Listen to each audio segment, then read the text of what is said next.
All right, here we go.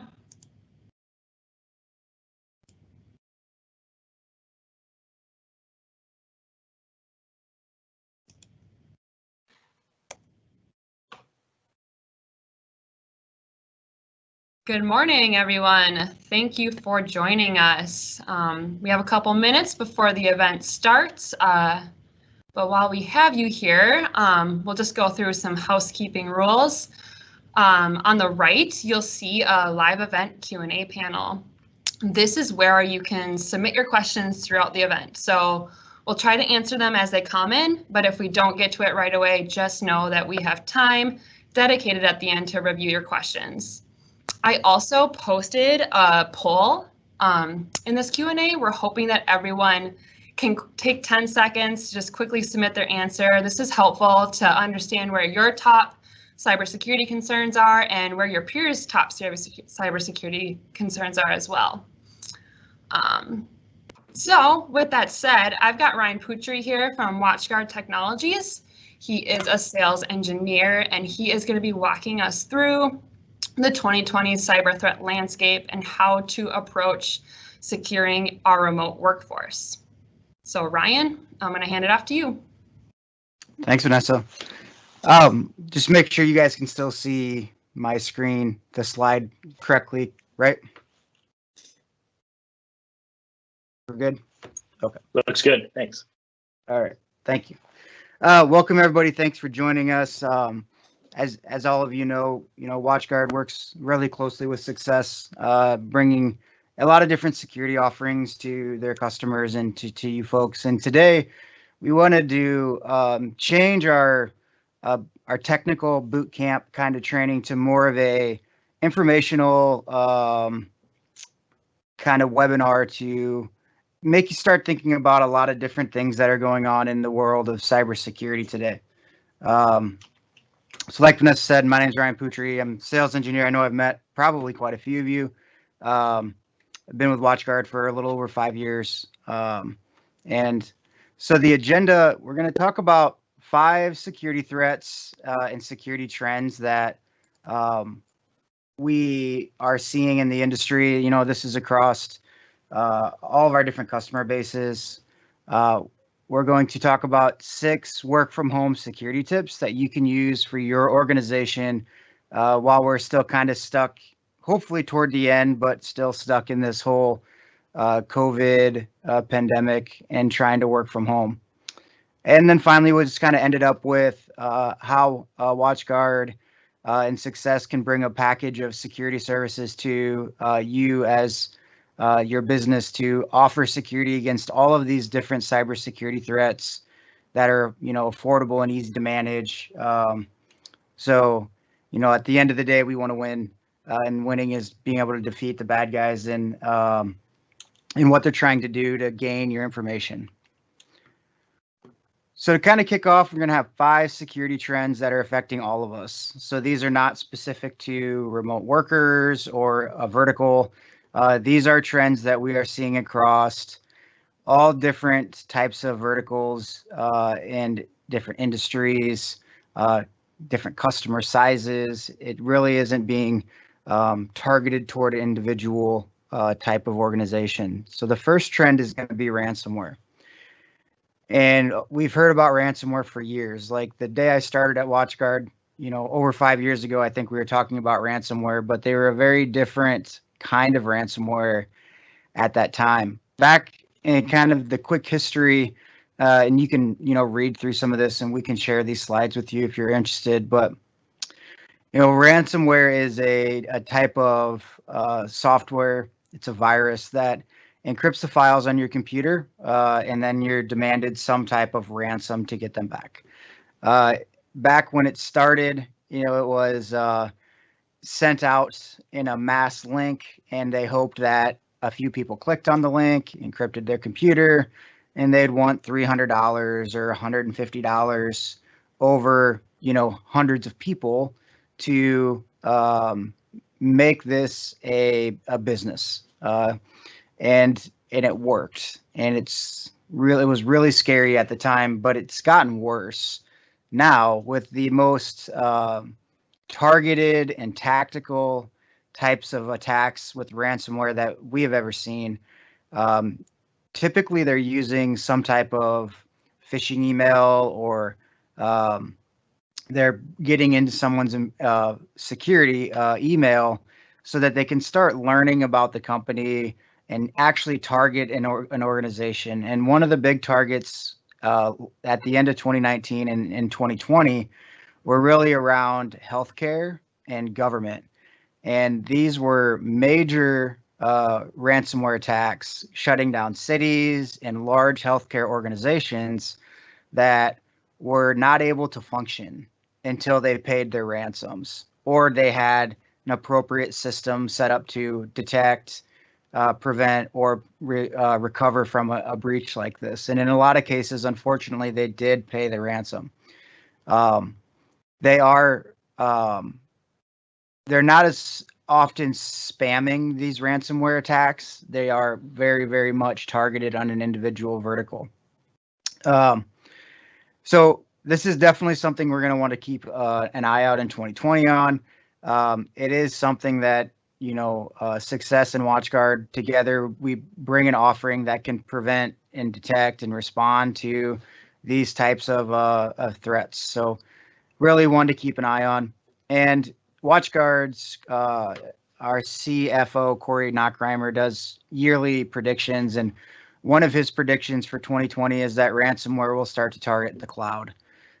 So what does that mean? That means that just having your files stored in a cloud drive doesn't mean that they're always safe.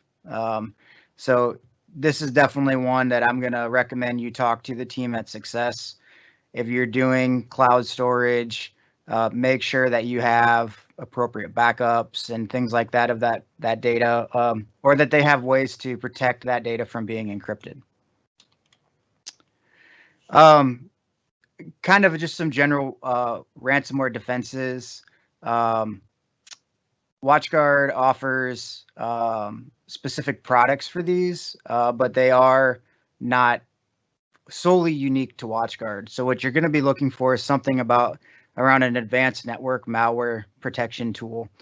WatchGuard uses APT in our intelligent AV, which is our AI AV on our Firebox.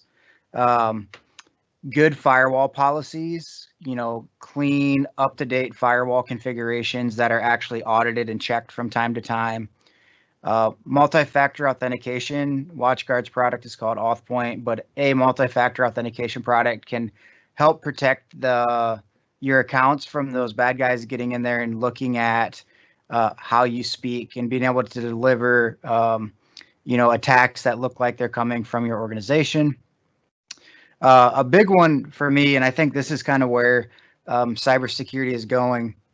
We've always had the ability to detect. So in the past, we could see that there's some ransomware, and a phone would ring and a red siren would go off in somebody's office, and they would dispatch somebody to go in and clean up this ransomware or this virus. But the big one, I think, for 2020 is going to be around automated response. So what tools are in your toolbox to take that detection of ransomware and then have an automated response to that, so that in real time it's going to be quarantined or cleaned, or at least made so that that virus can't continue to spread through your organization. And then the last one is a DNS security, and DNS is the most basic level of networking. But the nice thing with DNS is the information in the DNS is not encrypted, and we can get a lot of information from that. So a DNS-based security product really can help with the ransomware as well. So number 2 on the things that everyone needs to look out for is going to be phishing. Specifically, spear phishing is the new kind of normal for these phishing attacks. What a spear phishing attack is, it's a very well-designed email that targets a corporation and tries to social engineer them to do something. There are tons and tons of stories, and they're sickening stories about spear phishing attacks, telling people to send money to a bank account for whatever reason there may be. And these emails are so good that people do it. So phishing in general is something that we need to look out for, but spear phishing is really the type of phishing attack that is becoming more popular. And again, phishing started a long time ago in the 90s, but spear phishing, the one that's really dangerous, is the most popular today. Whaling is another one, and we're not going to talk about whaling too much, but whaling is targeting like C-level employees at an organization. I think that one kind of falls right in line with spear phishing. But the big change on these phishing attacks is going to be that they are a low volume, high impact emails. And in the past, it was actually flipped. Spear phishing was a very high volume, low impact threat that, they'd spam it kind of like ransomware when it started. It would spam it out to hundreds of people, and they'd hope that a couple people click on the phishing link. And they were able to get access to their computer for whatever they may want to do with it. But that's really flipped, and that's kind of the big concerning thing is with one simple email, maybe months and months of them looking at how your network runs and how you speak to your employees, but that one email can really devastate a company. And so definitely something we want to look out for. Like I said, there are 3 different flavors of phishing, just so you are aware. Phishing in general is something like an email from FedEx or UPS. You have a package, Mr. Customer, you have a package being delivered, or we try to deliver a package, and if you don't respond to this email or click on this link, we're going to return it.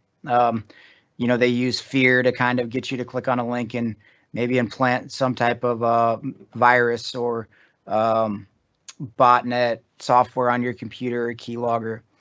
Spear phishing is much more customized, where it is, Mr. Ryan Poutre, we saw you were ordered some phishing thing on Amazon because they found out that I like to go fishing. And so they put more time and more effort into these emails, make them very hard to distinguish from a normal email. Whaling, which is the last one, is that C-level targeting, and these are the emails that, the owner of a company emails, or looks like they email their, financial organization saying, "Hey, I need you to send me a check or transfer $100,000 into this bank account. We're doing this thing. No one's supposed to know about it." That's what whaling is, and those are, again, spear phishing and whaling are those very low volume, high impact phishing attacks to look out for. So this is just a quick example of like a general phishing email versus a very targeted spear phishing email that actually came to our CFO when they were looking at hiring threat analysts within WatchGuard. And the Word document attached to here is definitely not a clean resume from this individual. It is a ransomware payload that was sent to them. One of the other things that really keep an eye out for right now is these bad guys really like to target our fears. And so with the COVID-19 pandemic still hot on everybody's mind, and a lot of the protests and things that are going on around the world, look out for targeted emails that focus on those topics that we see that are really relevant today. So, for example, CDC emails, unemployment scams, stimulus emails from what looks like, our government are very highly likely to be a link to the CDC newsroom is a ransomware payload or some type of virus that could infect your computer. So be diligent when you're looking at your emails. There's a couple things we can do to protect against these. Again, DNS security can look at where it's coming from and where links are going to make sure that they're not known bad DNS sites. Web blocker and advanced malware detection tools can block those links that they're trying to get to.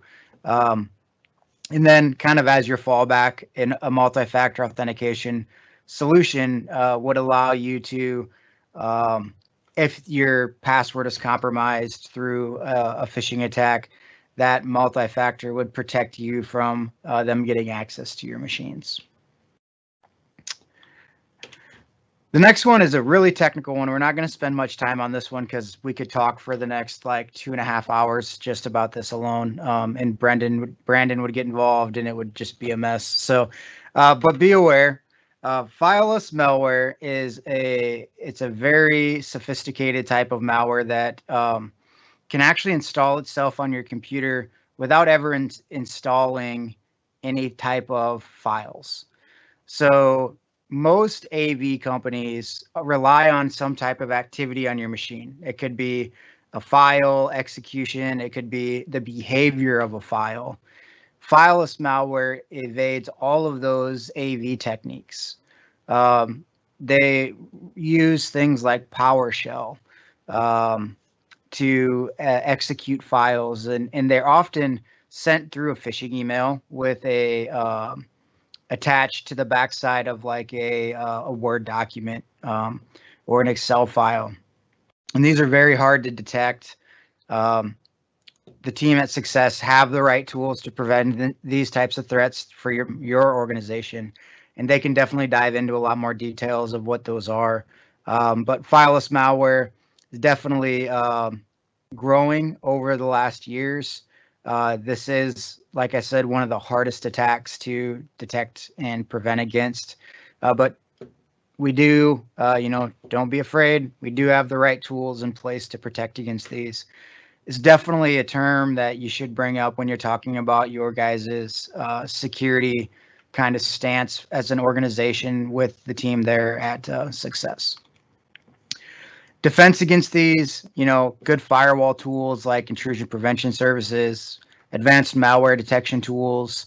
And then again, we're really looking at advanced detection and response techniques to prevent these types of threats in your organization. And so it's definitely a bigger conversation around fileless malware, but that's really, kind of to get the conversation started about it. If you want to have a deeper conversation about that, definitely something we can put into the Q&A or a follow-up after the call here today.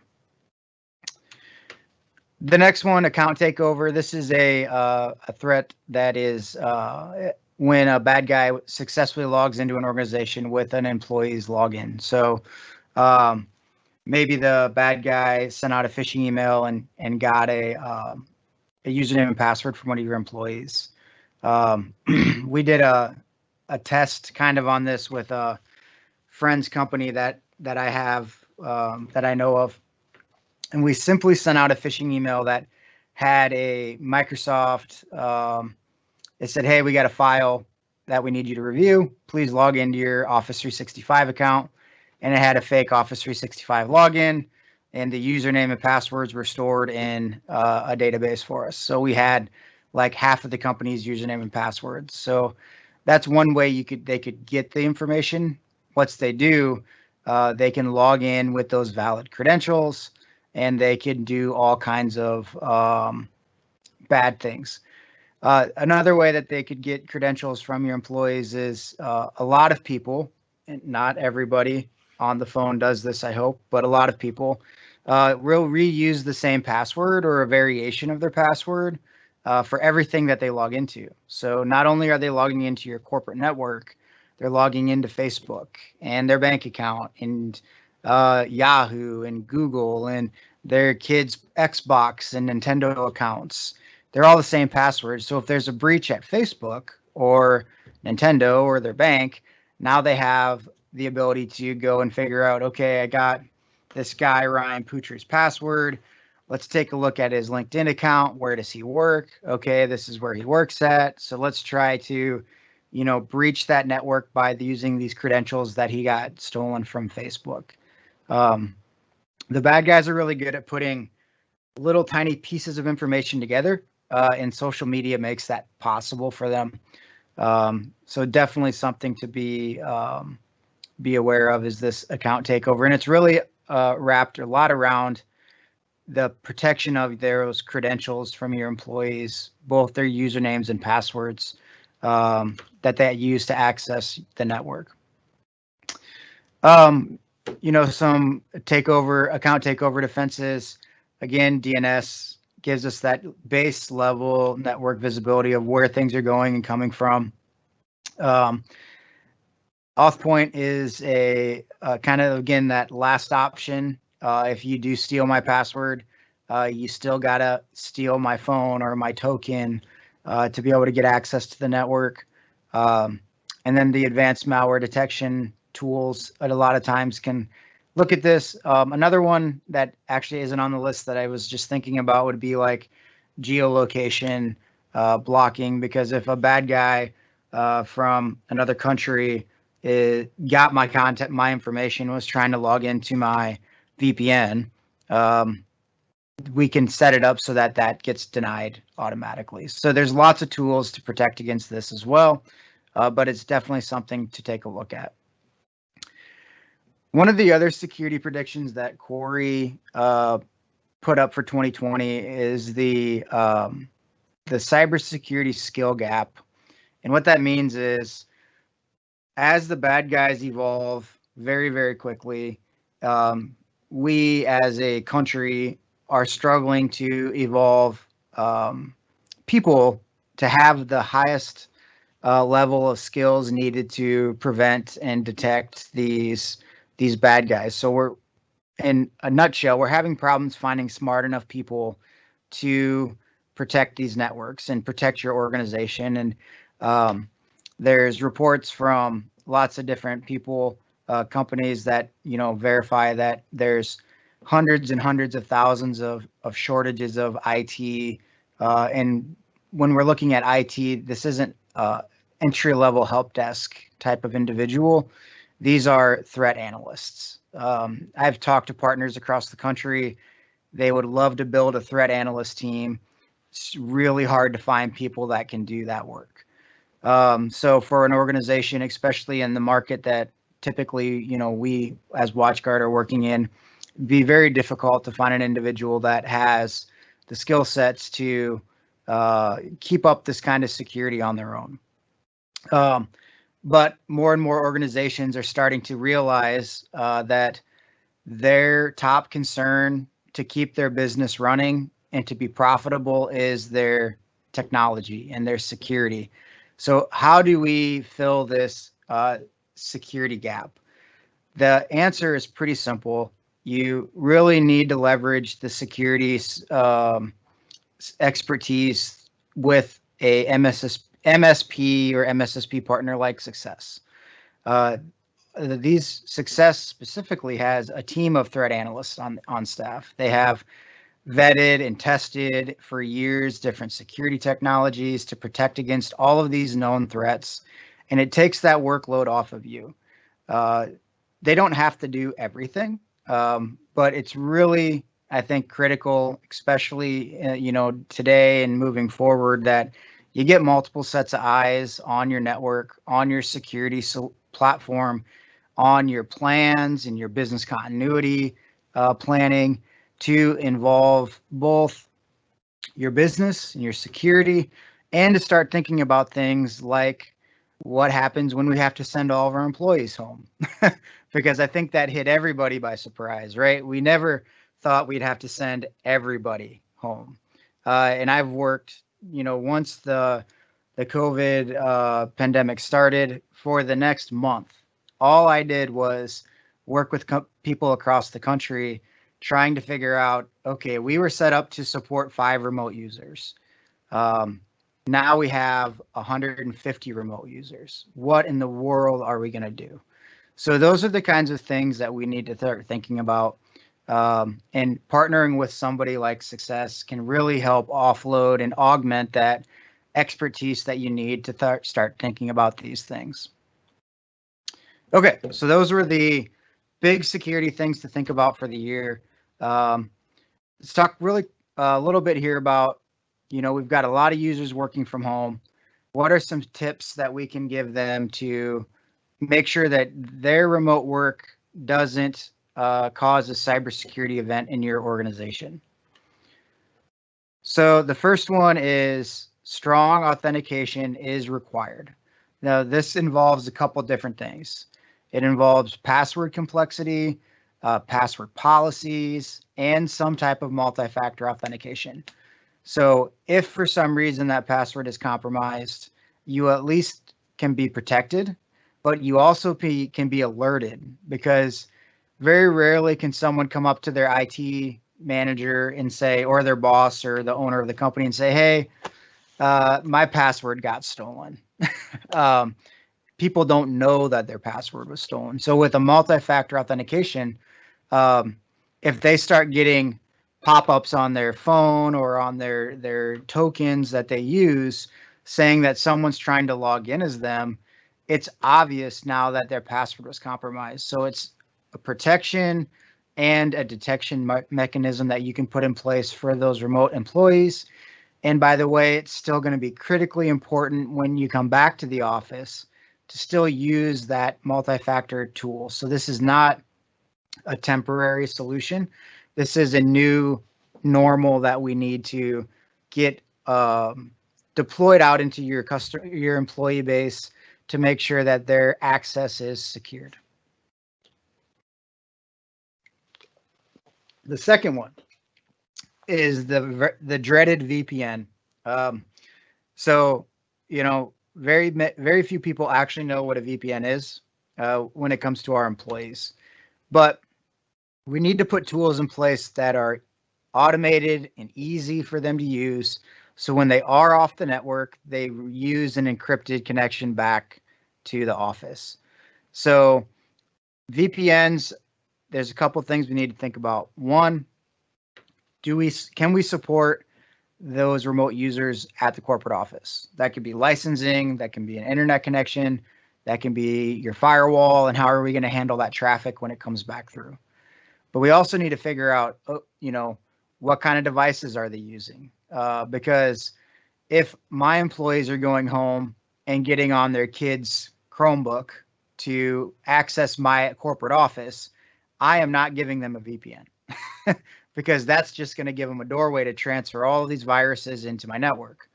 So these are all the kinds of things that we need to think about before we say, I'm going to fire up a VPN. VPN is, to me, this big umbrella term for remote access, but there's lots of options. So this really is to start a conversation about how are our remote workers working? What are they using when they're off the network? We could go as crazy as saying, okay, we send home a laptop, so we also want to send home a small firewall or wireless access point that can build a VPN back to the office and then only allow that corporate laptop to connect to it so that the kid's laptop and the phone and the tablets can't connect to that VPN. Or we're sending them home without any laptop. They're going to use their own devices. So we need to find a tool that allows us to give remote access back to the network, but make sure that we can't transfer files and viruses back from that remote user as well. So VPN, yes, is very important, but even more important is going to be the appropriate type of VPN for the different use cases that you have in your organization. Hey, Ryan, we have a question from someone in the audience. This is about MFA, so you might want to back up a few slides. But the question is, for MFA, when do you know whether the approval request for MFA is legitimate? I might be working and it will ask, or maybe first thing in the morning it may ask for it.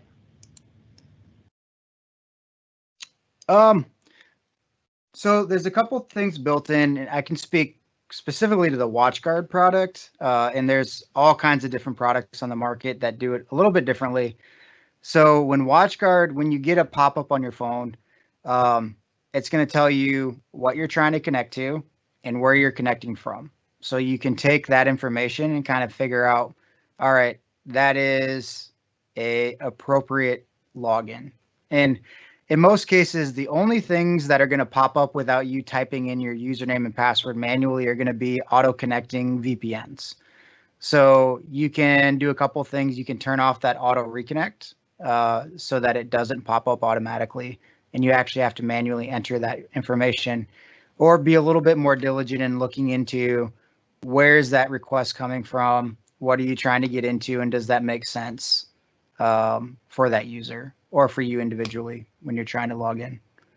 And Brandon, you're welcome to jump in as well if you have anything more to say about that. Yeah. So one of the things we look at when we're deploying multi-factor is kind of the systems that are going to use it and the logic behind those systems. And I'll just use Office 365 as an example. In Office 365, there is logic built in that says this is a risky login versus an acceptable login, and a whole slew of criteria goes into that before it makes that decision. So one of the benefits to a system like that doing those analysis before it prompts you is that it improves the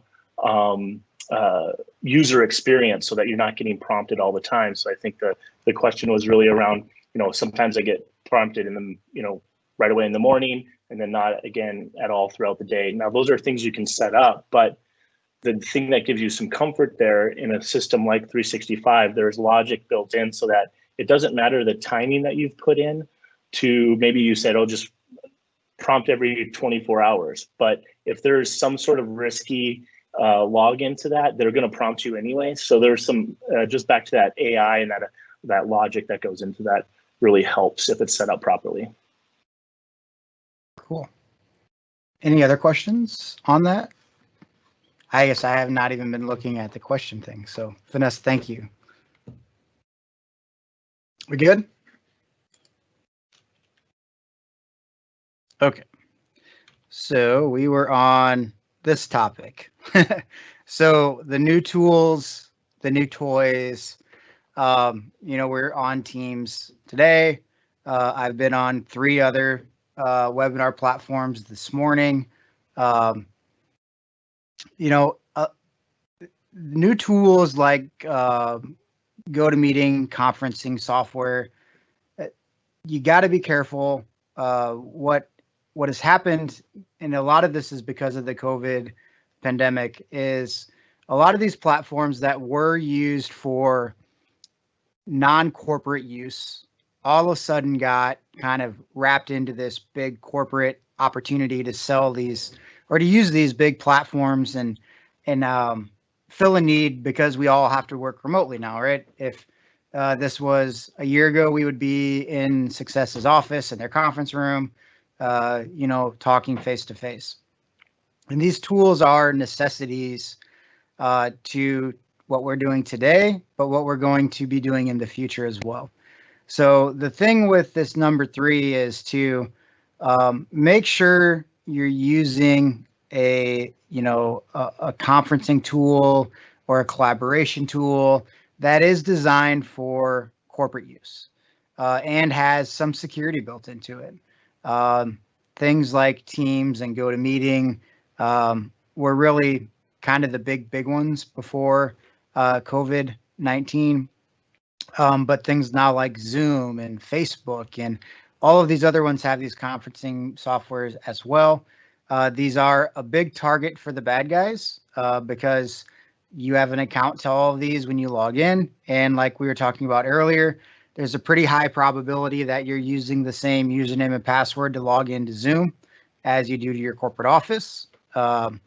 So they are target. Zoom actually was breached not too long ago. It wasn't a terrible breach there. I don't think there was any username and password stolen, but they are a target. So be aware and maybe have a conversation about what you're doing, standardize on something for your organization so you can train people appropriately to use these new tools. And it's very similar to what happened with IoT. Everybody bought a smart TV and stuck it in their office. Everybody brought a refrigerator that auto tells you when you're out of pop because you're too lazy to open the refrigerator door and look if you have any pop in there. These aren't that much different.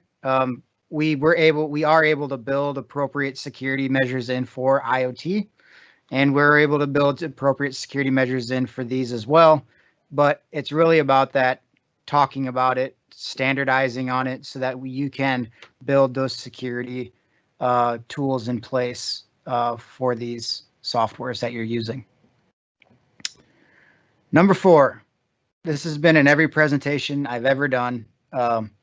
Patch everything. Patch your computers, patch your firmwares on your devices. Having an automated way to do this and a way to monitor this, and I'm sure SUCCESS can help with this, but can you tell me right now that you're confident every computer that your employees are using have the latest patches? They have the latest software on their AV, because things like ransomware can easily be stopped if you have the patches in Microsoft sometimes. Not all the time, but sometimes.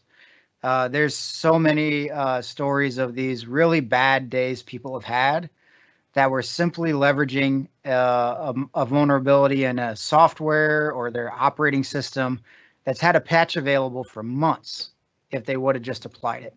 So patching is huge. We need to get better at that. You need to put tools in place to automate that. It doesn't matter if you have 5 computers on your network or 5,000. It's the same idea that if you can't tell me that all 5 computers are patched and up to date on every software and on every operating system that they run, this is a major, major step in the right direction to being a much better, more secured organization by just putting automation or putting that responsibility on somebody that can monitor and verify that those are up to date. So that's a big one. And honestly, this is probably one of the most simple ones to do. So this is a good one if you're looking for something to take away today and say, I'm going to start with this one thing. Patching is really, really a good one. And then number 5 is, be aware of scammers that, play to our fears. This is very similar to the phishing conversation that we had, but, there are people doing phone calls, emails. I saw a surviving COVID-19 web conference that you could sign up for, and I was like, that doesn't seem legitimate at all. But these events that are happening around the world right now are what the bad guys love, because they can send out a link that talks about, a protest in some city, and everybody clicks on it because they want to see what was happening. They can send out a link about some stimulus check that's coming for $500,000 to every person in the United States. You'll click on it to see what it's about. Those are the things that the bad guys love. Be aware, be diligent, and train your employees to do the same. Training is something that we haven't talked a lot about today, but training is huge. And even with remote employees, it's still an opportunity to do training. We're doing training today together with this Teams platform. You can still train your employees when they're working from home. It's very important to do this and to keep it up and make it a regular cadence so that they're aware and they're kind of on the front line helping you secure your organization. And then number 6, the last one here, is adjust to your new network footprint. What does that mean? That means that we are, as a society for the most part, realizing that a lot of our employees who have been asking to work from home can be as effective working from home. We learned this through the last few months. And so a lot of companies are going to go to a remote workforce. I know, like WatchGuard, we have said any employee that wants to work from home is allowed to work from home until the 1st of next year. It hasn't really affected what we do. So this is going to be the new normal. And what comes out of this is our work environment used to look like this. There was 4 walls and cubicles and computers, and everybody crammed into a room, and we had to protect that little room. And we did that very well. As organizations, as businesses, we were pretty good at that. What's difficult now is that has dramatically shifted to now we have to protect people everywhere. And so how do we do that? WatchGuard sees this as an issue. We have kind of taken some steps to start offering services to protect those remote users in the same fashion that we protect the people within your four walls. So, SUCCESS and their security team actually played a big role into WatchGuard, and they didn't know they were playing a big role in this until later. But they helped us make a decision to acquire Panda Security, and that's one of their AV companies that they use. It's a phenomenal AV company, and now under the WatchGuard umbrella as of yesterday, I believe. They finalized the sale. So what WatchGuard is building is a network security platform that will not only protect your users within those four walls, but no matter where they're at or what network they're connected to, we can provide the same type of security. And we're going to continue to look at it just like we did with our firewalls, right? Layered defenses wins, and it's in every thing you look at, right? An armor tank isn't a single piece of steel. Same with bulletproof glass, same with bulletproof vests, or secure facilities are buried in the ground inside a cement wall, inside a steel case. That's, so this layered idea is what we've done with our firewalls, and we're going to continue to do with our endpoint security product as well. So this cybersecurity chain was really a good way to talk about how a layered defense works. So when a bad guy comes in, there's reconnaissance, delivery, exploits, installation, command and control connections, lateral movement, and then fulfilling an objective or exfiltration of data. And in each layer, WatchGuard offers multiple security services that can catch these different steps of the process. With our endpoint product, we are going to kind of do the same thing, where we're going to have a DNS product from WatchGuard. We're going to have our EDR product, which is our advanced endpoint detection and response product from Panda, along with our threat detection and response product from WatchGuard that are going to be combined into a multi-level endpoint solution and a multi-factor product.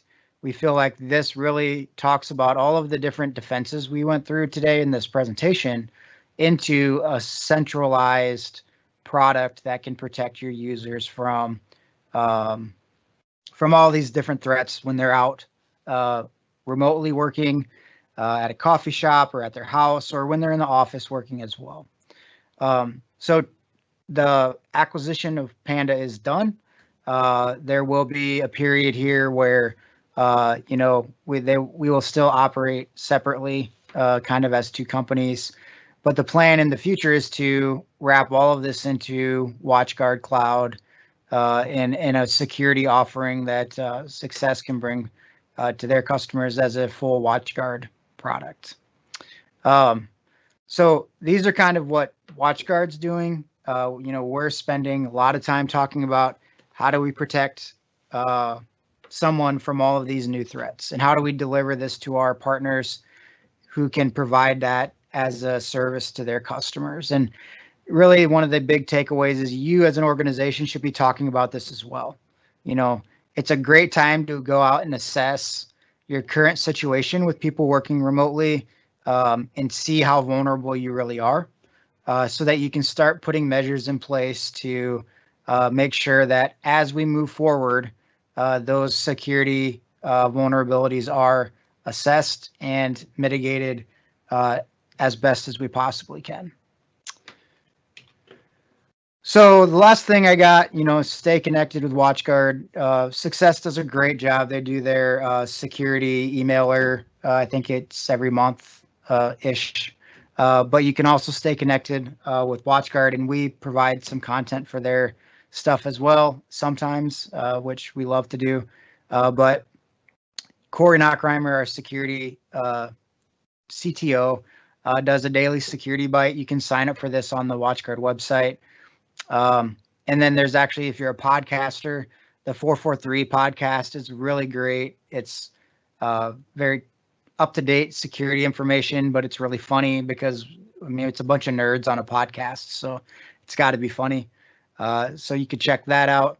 And then simplicity.org is our security website. We do everything from firewall analytics that you can look at what security services are catching different types of malware to, Wi-Fi hacking videos and all kinds of different security stuff on there as well. So feel free to check those out in your free time, which not a lot of us have, but it's worth taking a look. So that is everything I have. It's a ton of information. Reach out to your sales rep or I don't remember what they call them there now. Your success contact. If you have more questions, we're always happy to jump on a webinar and talk specifically about your organization's needs and what they can do to start moving down that road of enhancing your security for what we see as becoming this new kind of work standard, being a lot of remote users. So any more questions, Vanessa? Yeah, thanks, Ryan. We don't have any questions coming in right now, but please, if you have anything that we didn't cover, please submit that in the Q&A panel. It looks like a little question mark at the top of your team screen. If you click into that, you can publish a question. And we do have one from Tony. Yes, the slide deck and a recording of the event will be sent in an email after this is finished, so you can expect to get those resources after the event. I was going to jump in here, since Tony was back up. I had a chance to read his question. I don't think we really answered it. I think we misunderstood it. His original question around MFA, which I think is a really good question and illustrates that none of these technologies are a perfect technology. The question really is around how do you know when you're getting an MFA prompt that it's a legitimate prompt? Oh, okay. So good question. And did you want to take the first run at it, Brendan, or do you? I'd like to hear what you say. I'll jump in, but yeah, I'd like to hear what your response. So that is absolutely from the WatchGuard perspective, right? That is a flaw with certain multi-factor solutions. Things like SMS, if it's a text message or phone call based multi-factor authentication, those are huge vulnerabilities because there is nothing preventing somebody from intercepting them or sending fake ones, asking you to put in your username and password and hit this accept. So with WatchGuard, our multi-factor solution is an application-based multi-factor solution. So you have to have this app running on your phone. And that app actually ties itself to what we call your device DNA. And that's your internal clock and an internal key and a couple other factors that are tied into this application. So if you get the only pushes you can get in the application are from tokens that you authorize. So if I sign you up to protect Office 365, for example, you're going to get this token that gets activated within your application. And when you log into Office 365, it'll activate that token. It'll verify your device DNA is legitimate. So we put in protection from cloning and mirroring and software phones that I could steal your application off of your phone. So we put some security measures into that application that is going to be used as the receiver for those pushes, I guess, if you want to call it that, but also the one-time passcodes, use the internal key of your phone, and they build an algorithm that's encrypted to generate that one-time passcode over and over again. And it's a time-based, not a session-based passcode. So those are kind of some of the things that we use to mitigate the chance that someone could fake one of those. Now, I could easily, try to replicate something that looks like your application and a prompt, but it would be very, very difficult to do compared to something like an SMS or a phone-based authentication. So that's interesting. You went a direction I wasn't thinking about there. The direction that I was reading the question was, somebody has compromised my credentials. They are prompting. How do I know that it's not just my system prompting me for a login that happens all the time? Because I'm using my system at the moment I get the prompt, which happens periodically. Is it? How do we know that it's something that I'm initiating and not my system's compromised or my credentials are compromised? I think that's what Tony was really asking, is if my credentials are compromised, how do I know the request is legitimate? The best way is really with like the geo locating. Now, if there's a program logging in locally on your machine, it is going to be very difficult, right? Because the geolocation will be coming from your location.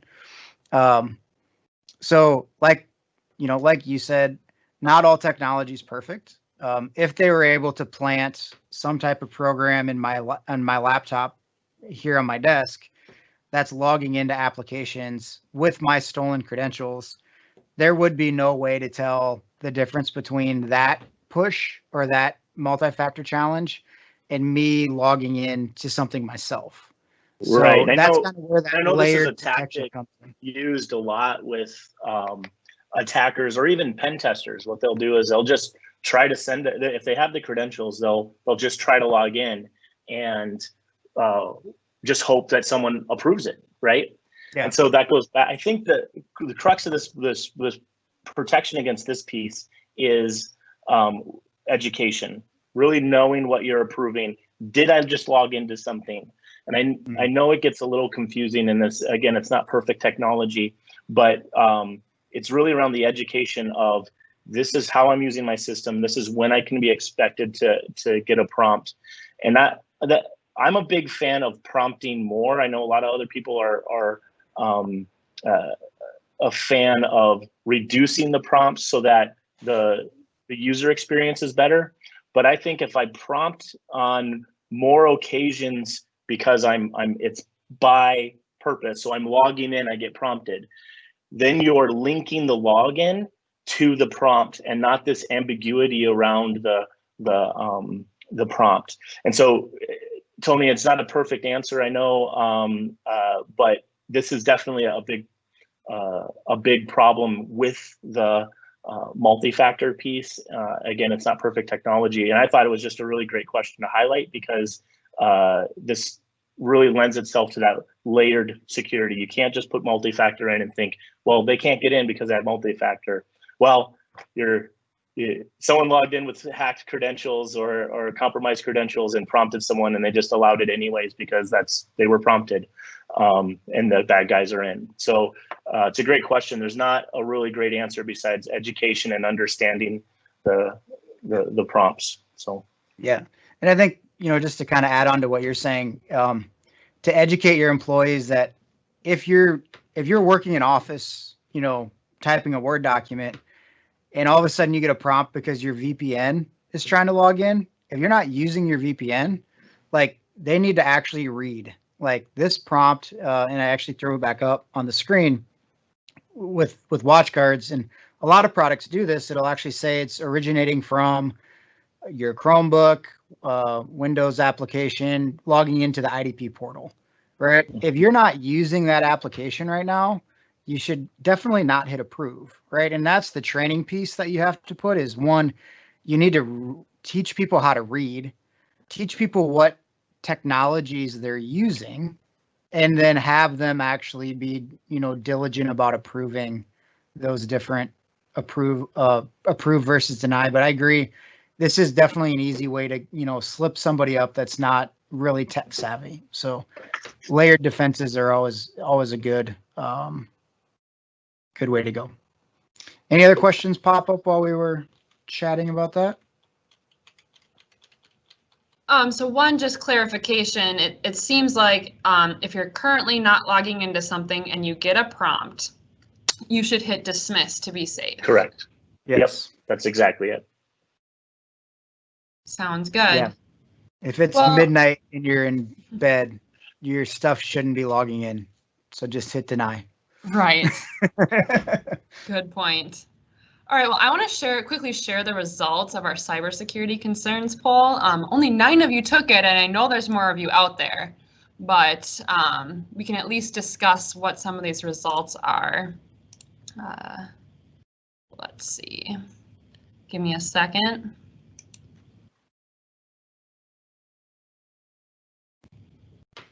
Is that working? Yep. Okay. All right, so I don't know if you can read this, Ryan, but yeah. Of course, our top concern right now is securing remote workers. And then next is end user education. And then we have a couple people for identity management and other. Yeah, I think with the one thing to keep in mind with your securing your remote workers is it's a bigger conversation than what security tools do I use, right? It's got to go all the way back to policies and procedures and technology that they have access to. What are we going to allow them to connect back into? A lot of the times this may actually introduce an opportunity to do better network isolation so that when they are working remotely, they can only access certain machines back on the corporate office. So securing a remote worker, you know, the really quick things to do are things like patching, making sure they got their AV up to date, making sure they're using a VPN when they're coming back. But I think there's a much bigger opportunity and a lot bigger project really that needs to be discussed when it comes to really securing a remote worker, you know, long term. So. Yeah, I'll just piggyback on that. I think security in general, you can't figure this out yourself. It's too complex. And it really links back to a framework. You have to have some way of understanding what good looks like, create a roadmap out of that from a priorities perspective and a perspective of what's going to secure me the most, the soonest. And so it's really just about frameworks. And, you know, we love the CIS framework, and that's what we build our solutions off of. We started, you had the slide on the KillChain. We started building our solutions based on the KillChain, and from a security first perspective, not a compliance perspective, but security first, and then report to compliance is the philosophy. So it really start with the framework is really what's going to help us out figuring out what to do. And that even in the remote worker perspective is how do we secure them? What's the most vulnerable pieces of that? And start attacking that on a cadence. So. Awesome. Do we have any other questions? I'm not seeing any more questions. All right. Last chance, you guys. You have access to our CTO and a WatchGuard engineer. Doesn't happen often.